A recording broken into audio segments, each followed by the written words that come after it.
এ ফাতেমার মাও কোন ফাতেমার বাপ? তাহলে আমি বাজারে গেলাম, কি কি লাগবো তাহলে কও, লোকজন বলে আসবো বিকেল বেলা, কি কি লাগবো? ঘরে তো সবকিছু আছে, খালি গরুর গোস্ত নিয়ে আসেন আর কিছু মশলা নিয়ে আসেন। আচ্ছা ঠিক আছে, তাহলে আমি গরু গোসর মশলা নিয়ে এসি গা। আবার তাড়াতাড়ি আইসেন। আমি তো খালি জামু আর আসু। আচ্ছা ঠিক আছে। আব্বা খারাপ। কিরে মা কি কস, কিছু কবি রে মা ফাতেমা? আব্বা সাবান ফুরে গেছে গা, সাবান নিয়ে আসেন। আজকে আসার সময় সাবানটা নিয়ে আসেন। গেদি কয়দিন কইলো ফাতেমা? আচ্ছা ঠিক আছে, আজকে নিয়ে আসবো, সমস্যা নেই। ঠিক আছে কেটে নিয়ে আসবো। আব্বা ডাব সাবান নিয়ে আসেন।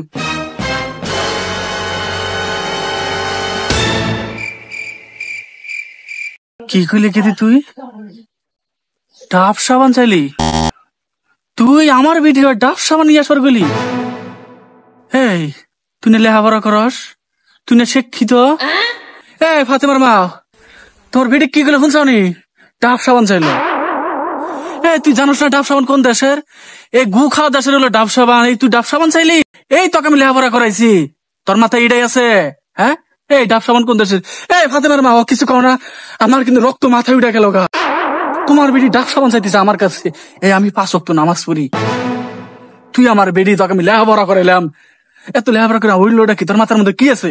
এই ডাব সাবান কোন দেশে তৈরি করে তুই জানিস না? এই গু খাওয়ার দেশে তৈরি করে এই ডাব সাবান। আর তুই এই ডাব সাবান চাইলি? এই ডাব সাবান তোর শরীরে ব্যবহার করবি? আমার মাথায় তো আগুন ধরে গেল রে। তোকে আজকে আমি পিড়ে সাইজ করে আলা দেবো। এই লাডি করে। আরে না না না, মায়া তো বড় হইছে না, আপনি দুইটা কেউ কি দিনে দিনে বুড়ান আর ওই সারা মায়া কি বিয়ে দিতে লাগবে না? তুই কথা কম দেখছুস আমার মাইয়া কি গুলো, ওকে আমি লেবার করেছি কি লিগে? ও ডাব সাবান ব্যবহার করবো, তুই করবি না? তখন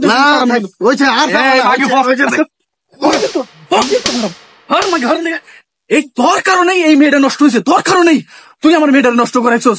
এই দেখ লাখ লাখ টাকা খরচ করে আমি এই মেয়ের লেখাপড়া করাইলাম, তুই এই মেয়েটারে দেখ সাই দিছস। এই মেয়ে কি করে? সারাদিন খালি টিকটক করে বেড়ায়, লেখাপড়ার নামে তো কোনো খবরই নেই, মাথার ভিতরে খালি গু আছে, সারাদিন খালি টিকটক করে।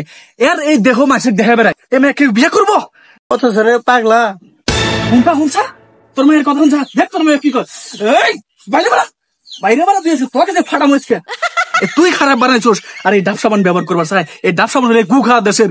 এই ডাব সাবানের যে দাম, এই ডাব সাবানের দাম যে টাকা কিনে নিয়ে আসবো, এই টাকা গুলা ওই গু খাওয়া দেশে যাবো। এই গু খাওয়ার বাচ্চারা আবার এই টাকা অস্ত্র মস্ত্র কিনা আমার মুসলমান ভাইদের উপর আক্রমণ করে, এই ফিলিস্তিনিদের উপর যে অত্যাচার করতেছে এই গু খাওয়ার দেশেরা। আর এই গু খাওয়া দেশের প্রোডাক্ট আমরা ব্যবহার করবো। তুই আমার মায়ের সাই দিয়ে দিই, মায়ের নষ্ট বানালো। আচ্ছা তোকে আগে সাইজ করবো। আব্বা আমার পিছে মেলা ছাড়া ঘরে, তুই বাইরে বাড়াস না কে? বাইরে বাড়াস না কে? তোকে আজকে ফাটামো আমি। আর কথা শুনছা? এই যে পোলা দেখছি, এই পোলার বাপে মাস্টার, পোলার ইঞ্জিনিয়ার, মেলা লেখাপড়া করছে, বাড়িতে বিল্ডিং আছে, ধন সম্পদের অভাব নাই। এই পোলা যদি কোনো কারণে খেলে হাত ছাড়া হয়, তোর কথা যদি জানে যে তুই টিকটক করো, রিলে করে বেড়াস, তাহলে কিন্তু তোর খবর আছে। আরে নাকি তোকে আমি তালাক দিয়ে কয়ে দিলাম, যদি আমার এই মাইয়া যদি পোলার বিয়ে আমি না দিতে পারি, পোলা করে মেলা ধন সম্পদ আছে, এই পোলা কিন্তু কোনোভাবে হাত ছাড়া করা যাবে না, কয়ে দিলাম। ঠিক করে শুনি কেমন সাজা গুজা রাখ। পোলা আসতেছে, পোলার পা হুদ্দা আসতেছে, দেখবা নিয়ে আসবো। একবার সাইজ করলাম টিকটক করবা নিয়ে যায় না। আর দেহ দেওয়া মাসের দেহ দেন বাইক দেবে একবারে, তো ক্ষুদ্র ফাটামু।